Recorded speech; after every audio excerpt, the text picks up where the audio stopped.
Year after my husband died, his brother, the executor of the estate, sat across from me and said, "Nora, David's finances were a mess.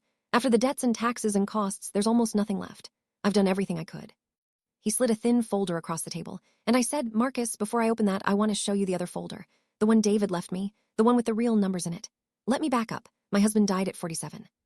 And in the year that followed, his brother, the man David trusted enough to name as executor, tried to steal everything my husband spent his life building for me. David was a financial analyst. Brilliant with money and careful, the way only people who truly understand money are. Over 20 years, he built something substantial. Investments, savings, a paid-off home, insurance. More than enough. A life.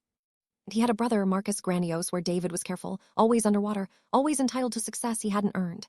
David loved him, and David named him executor, an act of faith, giving his brother the chance to be a good man. But David was careful even in his faith. He hoped for the best from Marcus, and he prepared for the worst. In the weeks after David died, Marcus stepped in with what looked like generosity. "Don't worry about the finances, Nora. I'll handle everything." I was drowning in grief, and I handed him everything. And over the year, he prepared me for disappointment. David's finances were complicated. There are debts. The taxes are significant. Each conversation lowered my expectations. He painted a picture of an estate eaten alive by obligations, sorrowfully, reluctantly, as a devoted brother-in-law delivering hard news. What he was actually doing was looting the estate while narrating its disappearance. Every debt was money he was moving to himself. He almost won that bet, that a grieving widow would never audit her dead husband's brother. But in the days before the final meeting, grief lifted just enough for a little clarity. David had been so careful. It never sat right that he'd left a disaster. So I went looking through his study, not for evidence, just to feel close to him. And in a locked drawer with the key taped beneath our wedding photo, I found a folder labeled in his hand.